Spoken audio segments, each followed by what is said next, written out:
శ్రీ గురుభ్యో నమః. సన్మార్గం అనే ఈ కార్యక్రమాన్ని వీక్షించే దూరదర్శన్ ప్రేక్షకులకు అందరికీ కూడా స్వాగతం. సన్మార్గం అనే ఈ కార్యక్రమం ఎందుకు ఉద్దేశింపబడింది అంటే, ప్రజలందరూ కూడా మంచి మార్గంలో ప్రవర్తించాలి అనే లక్ష్యంతోనే ఈ కార్యక్రమం ఏర్పాటు చేయబడింది. ఎందుకు సన్మార్గంలో ప్రజలందరూ కూడా నడవాలి? మీరందరూ వినే ఉంటారు, ధర్మో రక్షతి రక్షితః. మన ధర్మమే మనల్ని రక్షిస్తుంది. ఎప్పుడు ధర్మాన్ని కానీ మనం రక్షిస్తే, రక్షింపబడినటువంటి ధర్మమే మనల్ని రక్షిస్తుంది. ధర్మాన్ని రక్షించడం అంటే అర్థం ఏమిటండి? ధర్మాన్ని రక్షించగలిగినంత గొప్పవాళ్ళమే మనం. ధర్మాన్ని రక్షించడం ఏమిటి అంటే, ధర్మ మార్గంలో మనమందరం నడవాలి అని అర్థం. ధర్మ మార్గంలో నడవాలి అంటే అర్థం ఏమిటి? మనమేమీ గ్రంథాలు చదివేసుకోక్కర్లేదు.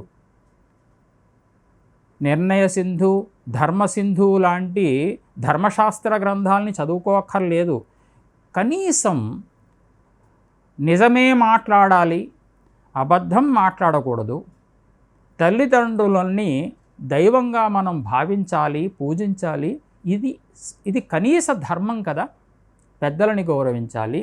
ఇది ఏ గ్రంథము చదివి మనం నేర్చుకోవాల్సినటువంటి విషయం కాదు. ఇది సామాన్యమైనటువంటి ధర్మం. తల్లిదండ్రులని మనం గౌరవించాలి. పెద్దవాళ్ళు అయినప్పుడు మన దగ్గర హక్కున చేర్చుకుని వాళ్ళని, ఎందుకని చిన్నప్పుడు మనల్ని హక్కున చేర్చుకుని వాళ్ళు పోషించారు కాబట్టి, అటువంటి ధర్మాన్ని మనం అనుసరిస్తే మనం ధర్మాన్ని కాపాడినట్టు. ధర్మం అంటే సన్మార్గము అని అర్థం, మంచి మార్గము. సన్మార్గం అంటే రెండు అర్థాలు. పెద్దలు నడిచే మార్గము, మంచి మార్గము అని రెండు అర్థాలు. ఏ అర్థం తీసుకున్నా కూడా మన పెద్దలు నడిచేటువంటి మార్గంలో మనం నడవాలి.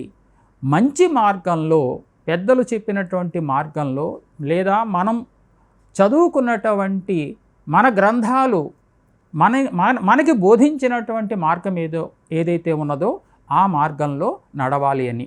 ఈ సందర్భంలో ధర్మ మార్గాన్ని, సన్మార్గాన్ని చెప్పడానికి మన సంస్కృత గ్రంథాలు, ప్రాచీన సంస్కృత వాంగ్మయం గ్రంథాలు ఎన్నో ఉన్నాయి.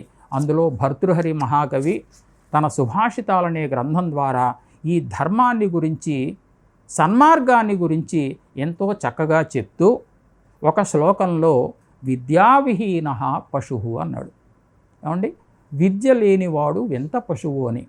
అంటే విద్య అనేటువంటిది విజ్ఞానాన్ని ప్రసాదిస్తుంది, సంస్కారాన్ని ప్రసాదిస్తుంది, మనిషిని సన్మార్గంలో ప్రవర్తింపచేయడానికి దోహదపడుతుంది.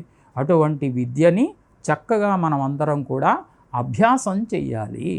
ఎవరికి సాధ్యమైనటువంటి విద్య, కొంతమంది వేదశాస్త్రాలు అభ్యాసం చేయొచ్చు, కొంతమంది దర్శనాలు అభ్యాసం చేయొచ్చు, కొంతమంది సంస్కృత గ్రంథాలు అధ్యయనం చేయొచ్చు, కొంతమంది ఆయా భాషలకి సంబంధించినటువంటి గ్రంథాలని అధ్యయనం చేయొచ్చు. ఎన్ని లేవండి, అన్ని భాషల్లోనూ కూడా ధర్మశాస్త్ర గ్రంథాలు, ధర్మాన్ని బోధించే, సన్మార్గాన్ని బోధించే గ్రంథాలు ఉన్నాయి కదా. అటువంటి విద్య యొక్క గొప్పతనాన్ని చెప్తూ భర్తృహరి మహాకవి ఏమన్నాడో ఒక శ్లోకాన్ని మీకు నేను చెప్తాను. జయంతి తే సుకృతినో రససిద్ధా కవీశ్వరాః నాస్తి తేషాం యశః కాయే జరా మరణజం భయం. ఇంతవరకు భర్తృహరి మహాకవి విద్వజ్జనుల యొక్క గొప్పతనాన్ని చెప్తూ, విద్వాంసుల యొక్క గొప్పతనాన్ని చెప్తూ, విద్య యొక్క గొప్పతనాన్ని చెప్తూ, ఆ విద్య ఎంత గొప్ప విజ్ఞానాన్ని, సంస్కారాన్ని ప్రసాదిస్తుందో ఇవన్నీ చెప్పి ఒక మాట ఏమంటాడంటే భర్తృహరి, జయంతి తే, వాళ్ళే జయంతి తే, ఆ విద్వాంసులే, ఆ విద్వజ్జనులే జయంతి, జయమును పొందుతున్నారు, ఉత్కర్షని పొందుతున్నారు. ఒక ఉత్కర్ష, ఒక గొప్పతనం, ఒక వైభవం, ఇవన్నీ దేనివల్ల వస్తాయి? విద్య వల్లనే వస్తాయి. జయంతి తే, వాళ్ళే, ఆ విద్యావంతులే, విద్వాంసులే జయంతి, సర్వోత్కర్షతో ఉన్నారు, అందరికంటే కూడా ఉత్కర్షతో ఉన్నారు. సుకృతినః, వాళ్ళు ఎవరు అనుకుంటున్నారు మీరు? సుకృతినః, సుకృతం. సుకృతం అంటే ఏమిటి? పుణ్యం. మనం చేసుకున్నటువంటి సుకృతము అంటారు మన పెద్దలు. ఇది వీడి సుకృతం అండి అంటారు. అటువంటి సుకృతము కలిగిన వారు, పుణ్యము కలిగినటువంటి వారు, పుణ్యవంతులైనటువంటి పురుషులు. పుణ్యవంతులైనటువంటి పురుషులు ఎవరైనా ఉన్నారు అంటే ఎవరు వారు? విద్యావంతులే, విజ్ఞానాన్ని సముపార్జించిన వారు. ఎందుకు ఇంత విద్య యొక్క గొప్పతనాన్ని చెప్తున్నారు? విద్యావంతుడు సంస్కారవంతుడు అవుతాడు. విద్య లేకపోతే వాడికి విజ్ఞానం లేదు, సంస్కారం లేదు, సన్మార్గము లేదు. సన్మార్గము లేకుండా దుష్ట మార్గంలో ప్రవర్తించే వాళ్ళు ఎక్కువైతే ఈ సమాజం ఎలా ఉంటుంది? మీరు ఆలోచించండి. సుకృతం ఎలా ఉంటుంది? సుకృతం కాదు, దుష్కృతమే ఎక్కువ. కానీ విద్యావంతులు సుకృతము కలిగినటువంటి వారు, సన్మార్గము కలిగిన వారు. చూసారా, వాళ్ళు పెద్దలు, వాళ్ళు సన్మార్గంలో ప్రవర్తిస్తూ ఉంటే వాళ్ళని చూసి మిగిలిన వాళ్ళు కూడా సన్మార్గంలో ప్రవర్తిస్తారు కదా. కాబట్టి అటువంటి విద్వాంసులు ఎవరైతే ఉన్నారో, విజ్ఞానాన్ని సముపార్జించినటువంటి వాళ్ళు ఎవరైతే ఉన్నారో వాళ్ళే సుకృతినః, సుకృతము కలిగినటువంటి వారు. అంతేకాదు రససిద్ధాః, రసము సిద్ధించినటువంటి వాళ్ళు, సమస్త రససిద్ధిని పొందినవారు. రసో వై సహా అని ఒక వాక్యం ఉన్నది, పెద్దల వాక్యం, ఆర్యోక్తి. మీరు విన్నారో లేదో? ఆ పరబ్రహ్మే రసస్వరూపం. అంటే పరబ్రహ్మ, బ్రహ్మ సాక్షాత్కారమే మోక్షము. అంటే బ్రహ్మ సాక్షాత్కారం కలిగినది అంటే మోక్షం సిద్ధించింది అని అర్థం. ఏమండి? ఆ విద్వాంసులు ఉన్నారే వాళ్ళు సిద్ధరసులు, రసము సిద్ధించిన వారు. అంటే బ్రహ్మ సాక్షాత్కారము పొందినవారు, మోక్షాన్ని పొందినవారు. పరమ పురుషార్థాన్ని, ధర్మార్థ కామ మోక్షాలలో పరమ పురుషార్థాన్ని, మోక్షాన్ని పొందినటువంటి వారు. ఏమండి? మనకి మోక్షం పరమ పురుషార్థం, ధర్మార్థ కామ మోక్షములు. ధర్మము, ఆ ధర్మాన్ని ఆచరించడానికి అర్థము. అర్థము అంటే ధనం. యజ్ఞయాగాదులో, మరొక వ్రతాలో, మరొక హోమాలో ఇవన్నీ చేయాలంటే కొంత ధనం కావాలిక. కాబట్టి ధర్మంతో పాటు అర్థము కూడా అవసరమే. ఈ ధర్మార్థాలతో కామము కూడా అవసరం. కామము అంటే కోరిక అని అర్థం, ఇచ్ఛ అని అర్థం. ధర్మ మార్గాన్ని, ధర్మాన్ని అనుసరించాలి అనే ఇచ్ఛ కూడా ఉండాలిక. ఎందుకు ధర్మాన్ని అనుసరించాలి? తాను ధర్మాన్ని అనుసరిస్తే తనని చూసి మిగిలిన వాళ్ళు కూడా ధర్మాన్ని అనుసరిస్తారుగా.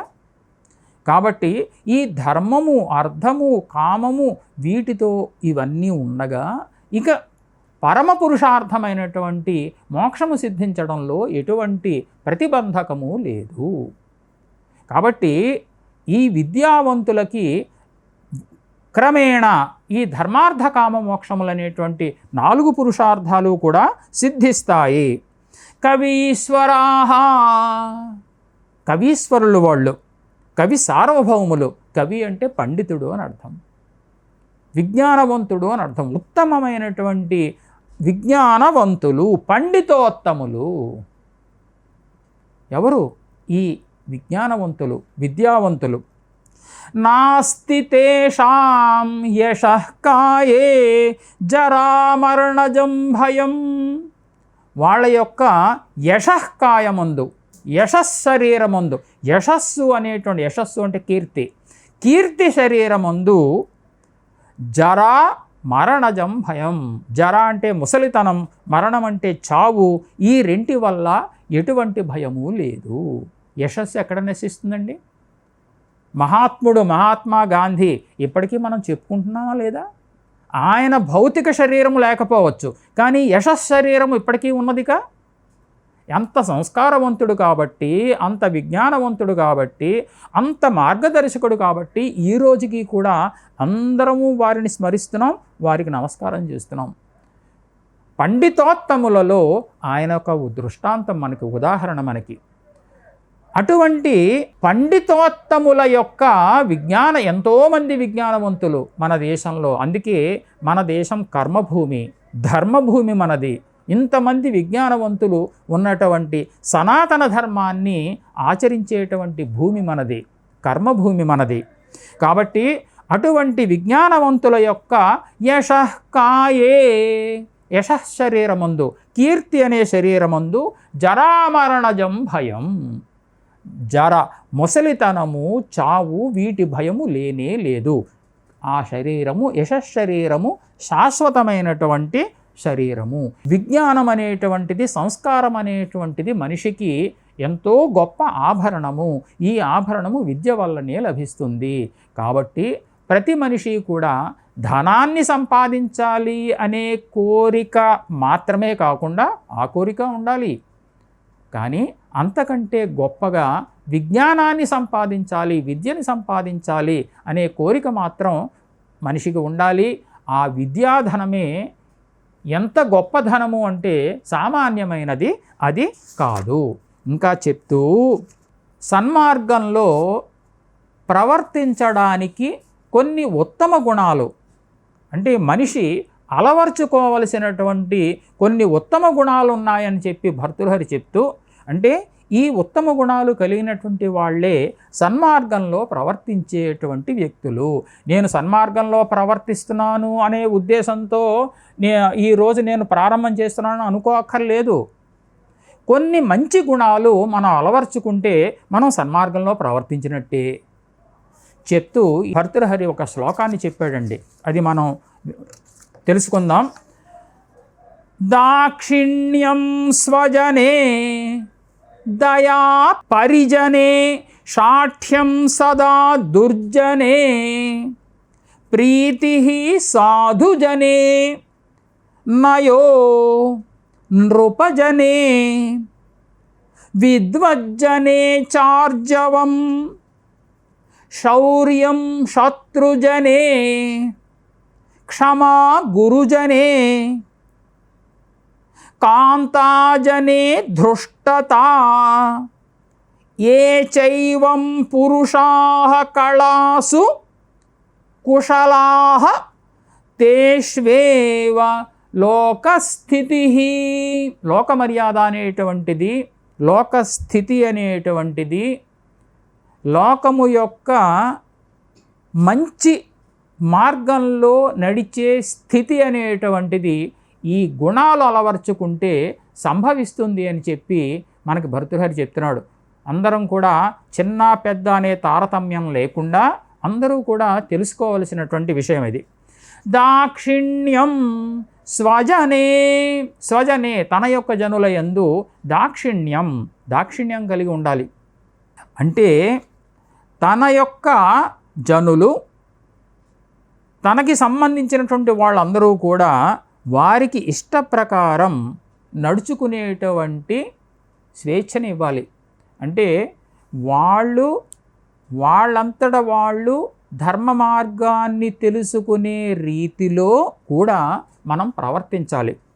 దయా పరిజనే, పరిజనుల యందు దయ కలిగి ఉండాలి. చూసారా, తన దగ్గర ఎంతోమంది పరిజనులు ఉంటారు, తనకి సేవ చేసేటువంటి వాళ్ళు ఉంటారు, వాళ్ళ యందు దయాబుద్ధి కలిగి ఉండాలి. శాఠ్యం సదా దుర్జనే, దుర్జనుల యందు శాఠ్యము, షఠగుణము కలిగి ఉండాలి. వాళ్ళని అక్కున చేర్చుకోవడం అనేది మంచిది కాదు. చేతనైతే వాళ్ళని సన్మార్గంలో ప్రవర్తించడానికి ఒక సలహా అయినా చెప్పాలి. కానీ దుర్జనుడు ఎవరైతే ఉన్నారో స్వభావము, దుర్జన స్వభావం ఏదైతే ఉన్నదో దానిని మార్చడం చాలా కష్టం.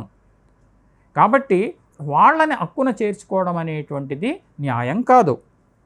ప్రీతి సాధుజనే, సాధుజనే సాధువులు, సత్పురుషులు, మంచి స్వభావము కలిగిన వారు, సత్ప్రవర్తన కలిగిన వాళ్ళు, వాళ్ళ యందు స్నేహం కలిగి ఉండాలి. ప్రీతి, స్నేహం కలిగి ప్రీతి కలిగి ఉండాలి. వాళ్ళని మనం చేరాలి, వాళ్ళు చెప్పేటువంటి మంచి మాటలు మనం వినాలి.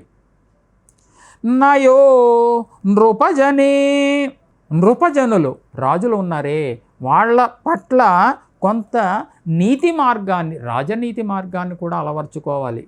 వాళ్ళ పట్ల ఎలా నడుచుకోవాలో కూడా రాజులు అన్నారు. ఇప్పుడు ఈరోజు రాజులు లేకపోవచ్చు, కానీ అధికారులు ఉన్నారుగా. అధికారుల పట్ల మనము ఎప్పుడూ కూడా మంచి అధికారులు, వాళ్ళ పట్ల మనము వాళ్ళకి ఇవ్వవలసినటువంటి గౌరవాన్ని ఇస్తూ వాళ్ళ మనస్సుకి సంతోషము కలిగేటట్లుగా ప్రవర్తించాలి. విద్వజ్జనే చార్జవం, విద్వజ్జనుల పట్ల ఆర్జవం అంటే వక్రభావం, వక్రతాగుణం లేకుండా ఉండాలి. శౌర్యం శత్రుజనే, శత్రుజనుల యందు శౌర్యం కలిగి ఉండాలి. క్షమా గురుజనే, గురుజనుల యందు క్షమ, సహిష్ణుత్వం అనే గుణం కలిగి ఉండాలి. కాంతాజనే ధృష్ణత, స్త్రీల పట్ల ప్రగల్భ గుణము కలిగి ఉండాలి. ఏ చైవం పురుషాః కళాషు కుశలాః, ఈ గుణాలన్నీ కూడా ఏ పురుషులైతే అలవర్చుకుంటారో తేష్వేవ లోకస్థితి, లోకస్థితి వాళ్ళ యందే ఉన్నది. అంటే సన్మార్గంలో ప్రవర్తించడానికి ఇవి గుణాలు, ఇవి అలవర్చుకుంటే మనం సన్మార్గంలో ప్రవర్తించినట్టే. ఈ ప్రసంగాన్ని ఇంతటితో నేను పూర్తి చేస్తున్నాను. నమస్కారం.